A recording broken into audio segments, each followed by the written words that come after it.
So here today we are talking to Erin James, who is the founder of Tough Cookie magazine, and we're going to be talking about the representation of the Black community in the media. So I'm just going to hand over to Evangeline, who's going to be talking to Erin all about Tough Cookie Mag. Hi. So I'd just like to ask you, what inspired you to start this amazing magazine? Hi guys, really excited to be here and to talk a little bit about Tough Cookie. What inspired me to start the magazine? Well, it was originally, I was doing like a mentorship program with this organisation called Lighthouse in Brighton. They're really amazing, and they just basically encouraged us to do a final project of our choosing. And it was then that I was like introduced to the concept of zines, and so for anyone that doesn't know, it's just like a bit like a mini magazine. It's really easy to make at home. You can do it like with just paper, or you can print it. And I have like a lot of different areas that I focus on, like photography and writing and music. So it just felt like a really good way to kind of put all of my passion into one thing. And I think just I was seeing that there wasn't much representation of people that looked like me in magazines, and if it was kind of quite tokenistic and quite face value. So I just wanted to create that change, and yeah. Amazingly done so as well. So just to make matters even harder, you launched this magazine during the peak of lockdown. So could you tell us more about that process? Yeah, so that was a bit mental, obviously. It was like, I guess like kind of saw it coming a little bit, as we all did, and preparing ourselves, but I was still in like this mentorship program, still kind of working on the last bits of the magazine when lockdown hit. So we went to Zoom classes online, which was like the first time I've ever done Zoom, and it was just really weird. And I was just kind of thinking, okay, maybe I should withhold this, and I should take a step back and just focus on myself and like keeping mentally stable in like a really difficult time. But I think it actually ended up really helping me, because a lot of people in lockdown, they kind of lost their purpose, and they lost their kind of essential reason to be alive, which is like for a lot of us is our work and how we kind of navigate in the world. That was taken away. So it actually gave me a really good reason to get up every day and to work on something. And I ended up just kind of using it to benefit the magazine, because I think even though it was a really difficult time for a lot of people and really horrendous, I was in the position of privilege where I could actually use it to help make like my life a bit better, and add some like corona content. So I did this photo series called One Walk a Day, which I included in the first issue, and just kind of using this time and thinking, okay, well, if I can't change it, like I'm gonna have to work with it and see what I can do. Can I just also ask you, do you want to tell us a bit about the magazine and about who you are and who you are in Brighton? I think that's probably something that I was meant to ask you at the beginning. It's okay. It's like that. But yeah, so I'm Erin James. I've lived in Brighton for like 19 years. Moved from London when I was really young, and I do photography, videography. I do DJing and radio hosting, and if life is normal, then sometimes I put on events. And yeah, like I kind of mentioned earlier, I just was like stuck in a place in my career and didn't really know like which avenue to choose, because I love doing so many different things. So I was just like, okay, let me just combine it all into a zine, because it really speaks to me, which is Tough Cookie. And yeah, so Tough Cookie is basically something that just, it manifested itself really, but it's all about giving a platform to underrepresented people, marginalized communities, Black and brown people, just giving them a space where they can see themselves represented, they can share their stories and their art, and they can talk about these subjects that usually people want to avoid because they're uncomfortable, or they're difficult or traumatic to talk about. I'm just like, okay, no, let's talk about them, let's normalize talking about these things, and really just like a safe space, but within the form of a magazine, and to help kind of diversify the print industry, because like many industries, it's just not there yet. Yeah. It sounds so great to hear. And honestly, like hearing you speak so positively about lockdown and how you were able to benefit and be able to find this purpose and this Yeah. ability to just do positive work. Yeah. It's so beautiful. And Thank you. so as you've done, as you've done some great stuff already, do you have any new additions planned for the future? What are you bringing forth? Yeah, I do. I just want to say though, before that, like, even though I'm kind of saying like, oh yeah, I launched this magazine during lockdown and it gave me a purpose, like it was hard. It was really, really difficult and I struggled a lot, and there were some times where I just had full on mental breakdowns and it was not fun. But I think I used this magazine as a way to keep myself stable.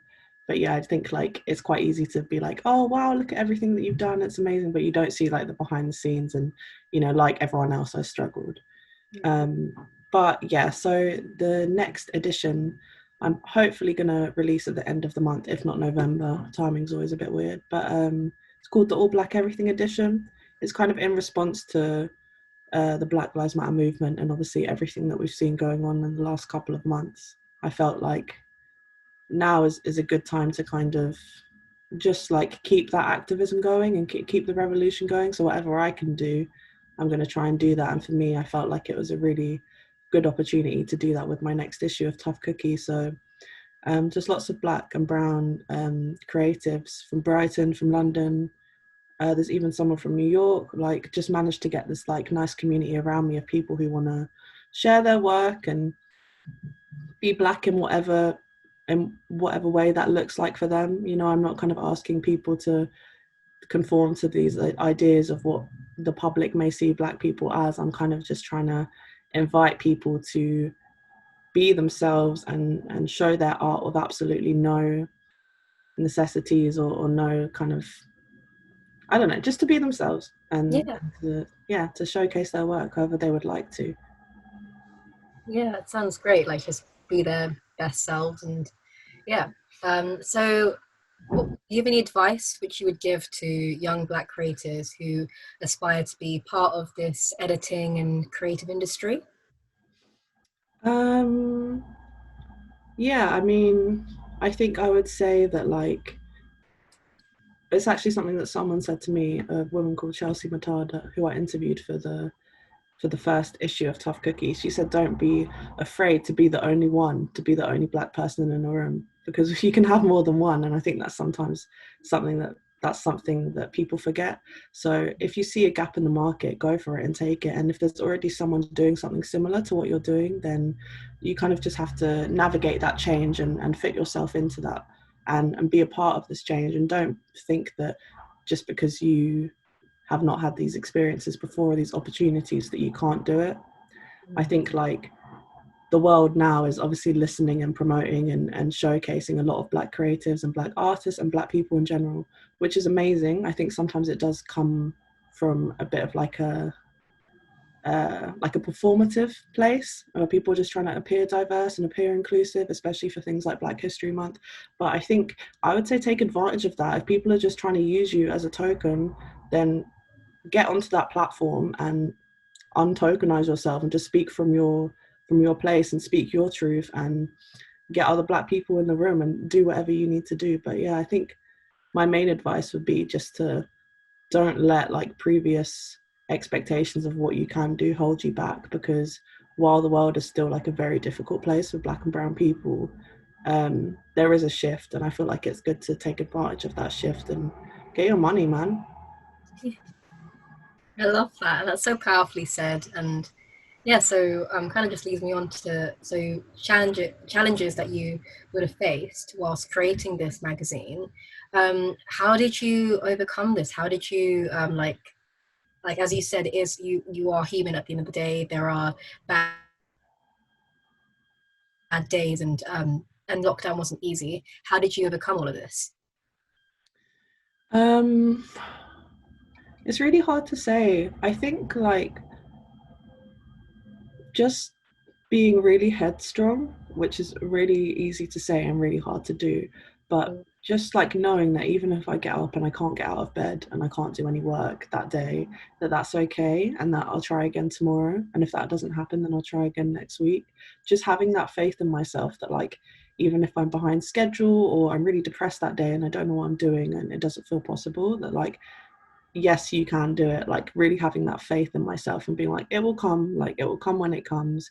If you miss your deadline, that's okay, go for the next week. And just like really being patient with myself and having a lot of compassion for myself, because I think if I was judging myself and my behavior during lockdown on top of what was already a challenging time, then it would have been really difficult to survive that. Yeah. But having compassion and being like, that's okay, you're really struggling today, we're in the middle of a pandemic, and you know, things aren't easy. Like if you want to have a bed day or like a bed week, just go for it. um and I think as well with like the nature of Tough Cookie, I write a lot of like personal things in there. So I kind of start off with like a Dear Readers section, and I explain a bit about my background and my mental health issues and certain traumas that I faced. And that's not something that I generally like to do, because I have previously seen that as like a form of weakness. But I think I've now kind of changed that and to see that as a form of power and strength by being able to share my vulnerabilities with the world and kind of hopefully encourage others to do the same. I kind of felt that if I could take like any pain or trauma or difficulties that I'd had and just kind of put them on the magazine face value and be like, hey, life is really difficult for me sometimes, I've really struggled, but I'm out here and I'm doing this, and like you can too. I think that was like a really good way for me to empower myself, and it's been really nice to hear other people feeling like after reading the magazine, like they're empowered to be more open about their own experiences and normalize certain things that they might be stigmatized against. Mm-hmm. Yeah, like I love that, just that what you said, just being able to know that one off day isn't an off period. It's just try and pick yourself up, keep on going, remember the end goal. Yeah. So then what's the main thing you would like people to take away from this magazine? So difficult. I think I would like people, you know, if they're reading it or interacting with it and with the brand and the ideals, um, I think like it's a success for me if people can read a bit about it or learn a bit about it and just not feel like so alone in certain things that they're facing. I think one of the biggest things for me has been like feedback from people. There's this article that I wrote in it called The Balancing Act, which is all about kind of balancing creativity with mental health issues and like how you can continue to strive to be in the industry while, you know, struggling to also get out of bed. And I think just the amount of people that messaged me and talked to me and was like, oh my God, I really thought I was like the only person, or I you know, have simplified it into thinking that I'm like alone in the struggle and everyone else is out there doing amazing creative things and I'm left behind because of my illnesses or my traumas or just having a bad day. Being able to like just put out an experience and see people be able to like share that experience, I think is really powerful. So yeah, I think people just taking away the fact that they're not alone in whatever it is they're going through, and just reminding themselves that like as humans, I think every one of us we do struggle, unless we're really lucky and really privileged. Everyone's kind of going through something, which is something I really forget, because I think like depression and mental health issues can be a really isolating experience, and you can kind of catastrophize your thinking to feel like you're not going to make it out, no one's going to be able to understand what you're going through, especially as like a Black person. It's kind of like, and in like Brighton in general, which is quite a white city, I think sometimes I'm left thinking like no one's going to understand like what I'm going through, like I'm alone in this. I maybe only have one or two people that I can speak to about. But yeah, having Tough Cookie is a place where like communities can find each other and people can get in contact with each other and share their experiences and like turn things that have been difficult into like art or stories or positive things. I think that's really beautiful. Yeah, like there is so much power in unity, and I think like you said, like it's these mental health challenges that posed us during lockdown, prior to lockdown, and continuing on. It's such an isolating experience. So having a platform like yours to be able to engage communities is so powerful. Yeah, I So, think. sorry, Sorry. continue. I think everyone needed it as well. Like I think releasing it during lockdown was actually a weird like good coincidence, because I think it came at a time where people really needed to be uplifted and they really needed something to hang on to. And I think that has had a massive difference with like the success of the magazine, because it just came, you know, in the middle of a pandemic and right before the Black Lives Matter kind of resurfacement. And it was just like a very like grounding and like centering experience for me, like the magazine, to just have all of these things in one place and have people be able to like refer to them and kind of use it as like a resource as well. But yeah. So could you tell us more about some of the people and the creators that have like featured in your magazine so far? Yeah, sure. So there's quite a lot. So this, the front cover, which I really love, was done by an artist called Olivia Tate. She's really, really cool, and she's all about like kind of, I think, like feminism, empowering women, representation in media, all like similar ideals to Tough Cookie. So it was really fun to work with her on that. And then I had a couple of poets, a poet called Hazel Davis, who I worked with during my mentorship program, and another poet called Pris Nash. And they were really amazing. And I think it was cool to just have like the poetry go into the magazine as like a different form of art for people to see, and it worked really nicely. There was also a woman who I mentioned earlier called Chelsea Matada. Mm-hmm. She's a poet, and she also works at Guap magazine. But she's just amazing. I went down to London to interview her because she's got some poems about, you know, identity and race and belonging. And I just went to interview her about her poems and what it was like. And we just ended up having this massive discussion about like identity and race and being Black in Britain and what that means, and how this history does have kind of like just an undercurrent of like strong racism like going throughout it, and how you kind of are always checking yourself and checking how you carry yourself as a person of color, and how you come across in the world, and editing yourself for other people to make yourself seem more accessible to white people. And that was like a really powerful interview for me, because I learned a lot, and everything that she was saying, it was like she was saying things that I hadn't come to myself, and she was teaching me a lot. But also I think it was just very important to have that in the magazine, because again, it came at like such an important time when it was released, and just to like show people's experiences of being artists and Black artists in Britain is really important, because I think people do genuinely forget how hard it is. And yeah, then I had an illustrator called Teresa Lim, amazing. I had so many people, like I could go on and on, but mainly like it started with like my friends in Brighton, and then they were giving me like their contacts, and people who I'd worked with previously were recommending people for me, and it just went from like a small circle of people to like a bit bigger, and for the next issue even bigger, lots of people that I haven't met as well, which is really nice, because it becomes like this family. And yeah. All of the contributors are kind of now interacting with each other and learning about each other's work, and it's really nice. I can't wait for this pandemic to be over so I can get everyone in a room together, because it's going to be fun. I can't wait for that. It's going to be so amazing just to see all these like brilliant people under one roof. Yeah. Yeah, that's you got me so excited. Yeah. So could you then tell us more about like the art of activism and how this has been included in your magazine, and so like how the creators included it within their own work? So just all about that. Yeah, so I've been developing this idea like through my own creative practices, and of course with like the Black Lives Matter movement, and just kind of focusing on the intersection between art and activism and how one can feed into the other. So I think for me, what I really want people to see and to understand, you know, whether you're a creative or, you know, a musician, like if you're a rapper, if you write stories, if you're a spoken word artist, if you're an illustrator, like, or even if you're not creative, that everyone through their own lens and through their own kind of field of expertise can get involved in activism, and they can get involved with it from home. I think people have this idea of activism as like protesting on the streets, like burning down buildings, like being really loud and being really aggressive with it.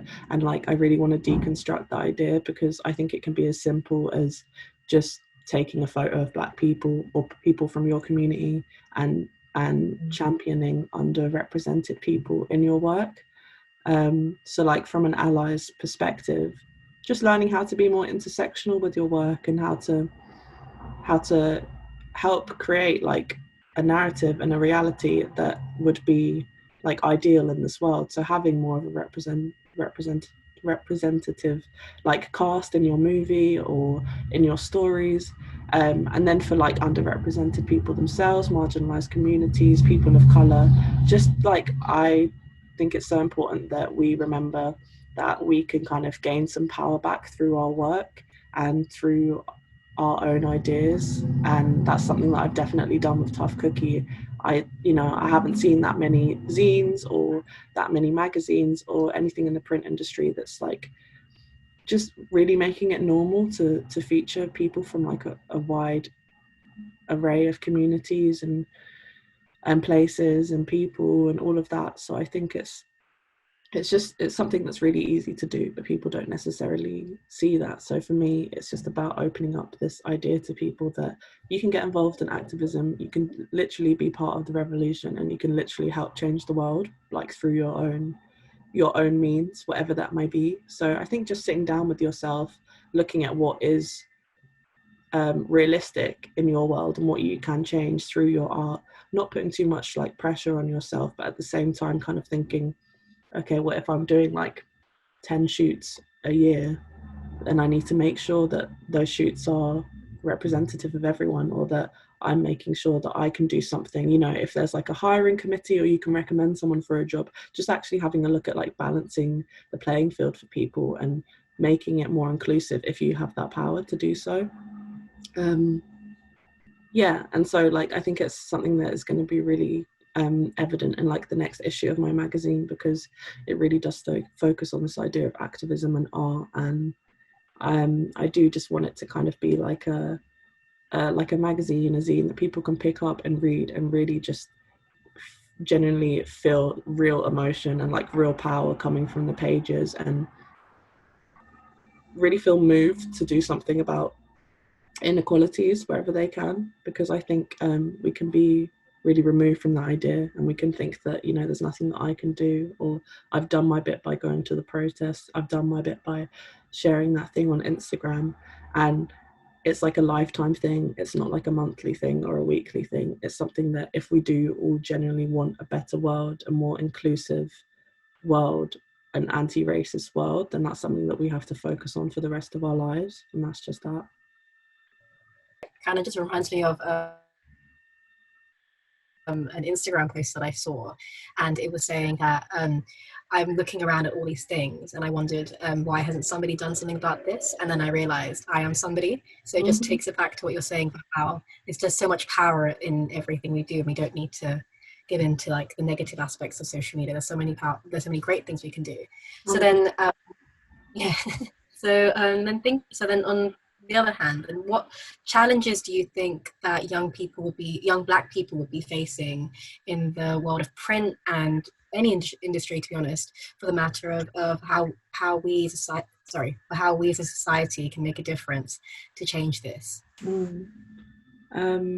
There are a lot of struggles and a lot of difficult points. I do kind of think that I have definitely had it easier than a lot of people being mixed race and just having like a position of privilege. I think that I can potentially get into rooms that like certain other people couldn't, dark-skinned people couldn't, just because, colorism, and because I can quite often seem more accessible to white people. That's something that I've always experienced as kind of like middle ground. So I think it's hard for me to like comment on it fully, because I definitely do come from a place of privilege, but at the same time, there have been like experiences. I think like the hardest thing is seeing what opportunities you get are really there to help you as a person of color, as a Black person, and what opportunities are there to kind of use you and use your face for like their own personal goals of appearing anti-racist, as like to opposed to actually being anti-racist. It's something I've definitely struggled with, and it's also kind of, it's hard to understand which is which and how you can kind of like navigate your own journey. But I think I would just say go about it like normally and just have that confidence in yourself. I think there are so many like aspects of life that are hard for Black people that anything that you're going to do is going to be much harder than a white person doing it. And I think that's something we're all used to, and it's really hard. But I also think you can use that and turn it into something bigger. And I also just think, like what I was talking about earlier, even though it sucks that there are so many like disingenuous opportunities for Black people right now, like take the money and take the opportunity, because I think like if you can get onto a platform, even if it's you're not really sure about the motives of the organizers or anything, you can kind of turn that into your own opportunity to speak your truth and to uplift other people. Obviously you have to be comfortable with doing that, which is something that I am.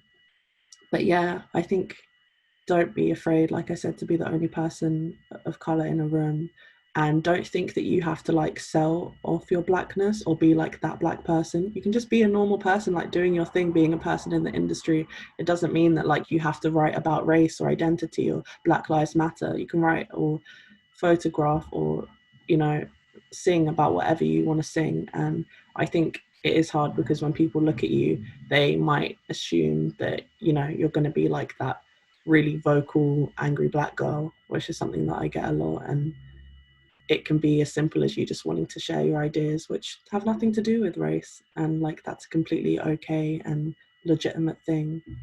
And then I think from like a society's point of view, just to kind of like mirror what I was saying, to make sure that your actions aren't tokenistic and that you're not supporting an organization or a Black business because it's Black Pound Day or because it's Black History Month, to make sure that you're doing that for like real reasons, and it's because you just want to support these people, and to encourage like your friends and your family to do that as well.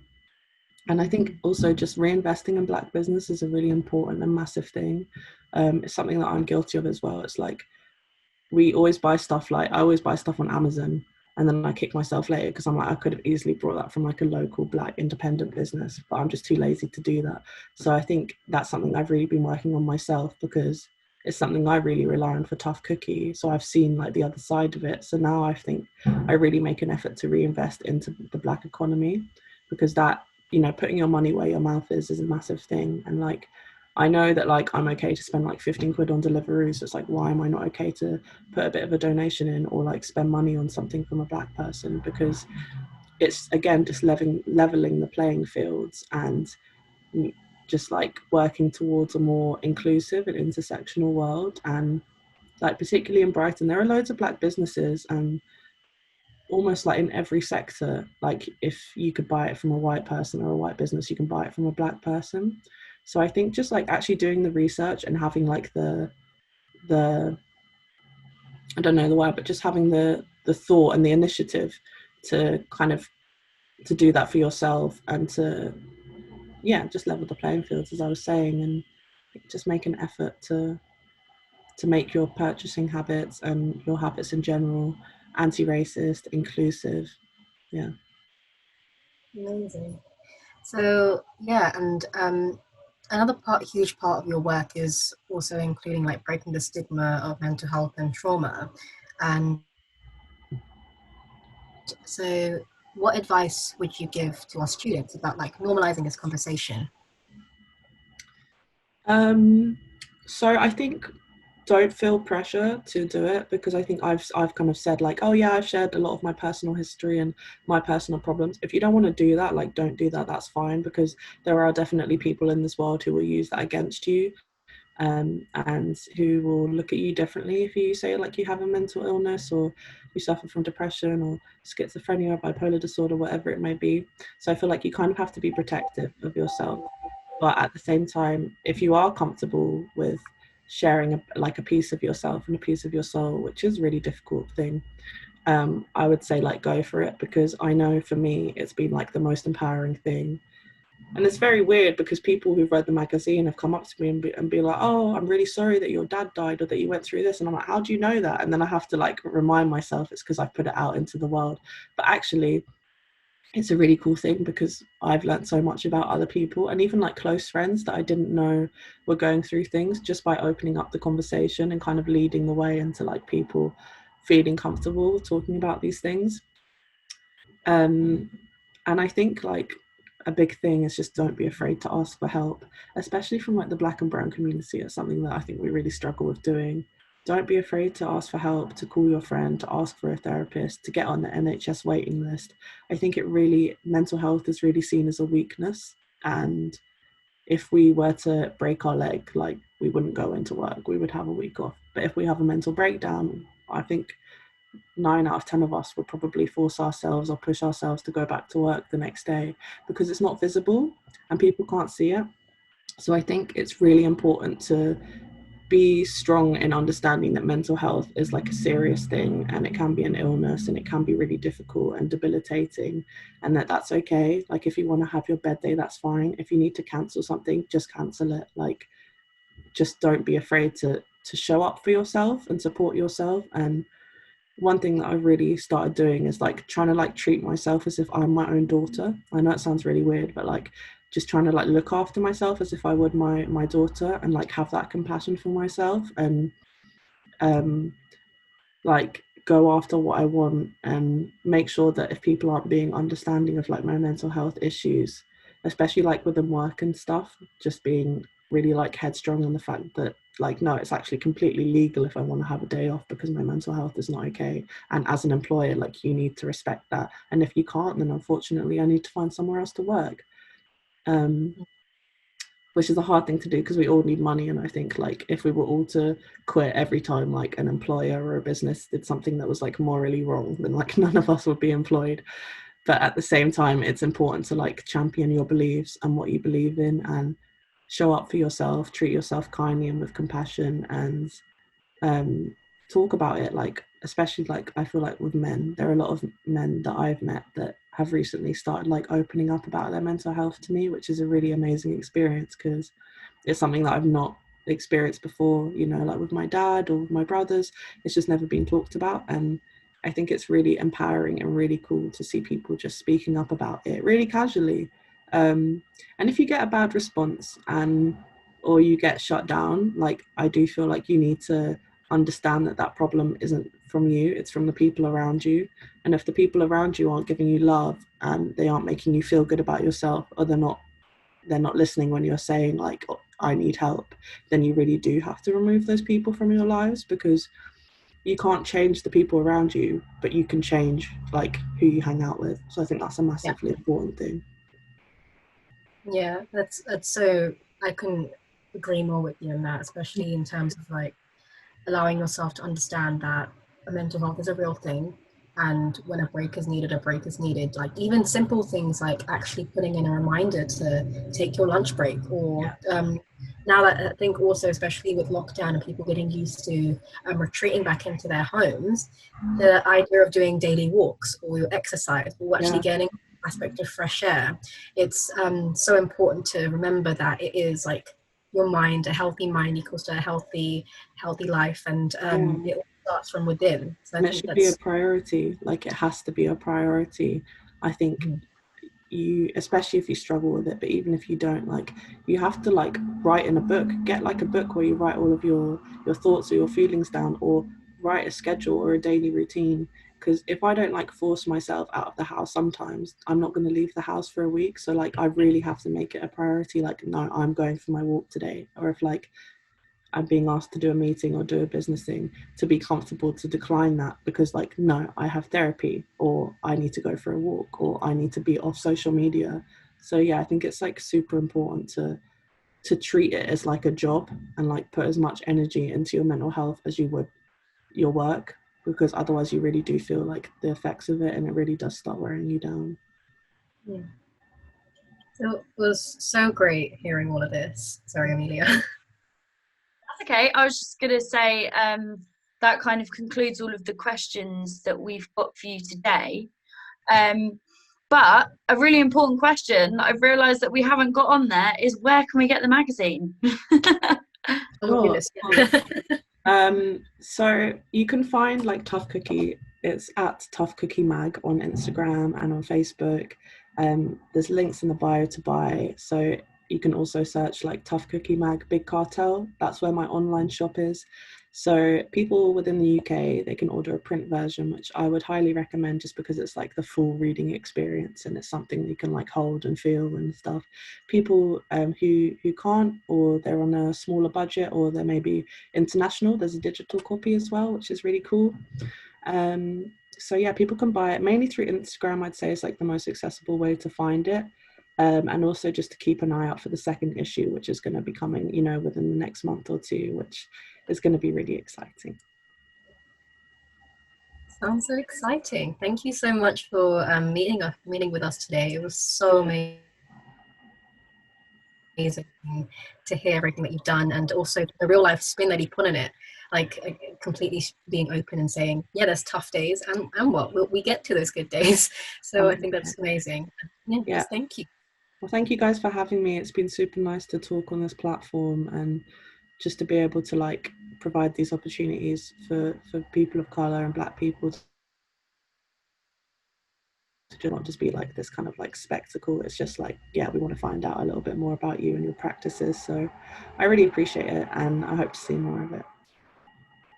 Yeah, definitely. And I just want to echo that. Thank you very much. So this has been Erin James from Tough Cookie Mag. We'll pop the handles in so you guys can are able to buy the magazine, which would be amazing. And remember, there's a new edition coming soon. And yeah, just a massive thank you for coming on the platform to talk. And although we've got loads going on for Black History Month, we hope to echo all of these practices in the long term as well, which is super important, which is something that you've spoken about as well, Erin. So yeah, massive thank you for coming on, and we'll speak to you again soon. Awesome. Thank you so much, guys. Thank you.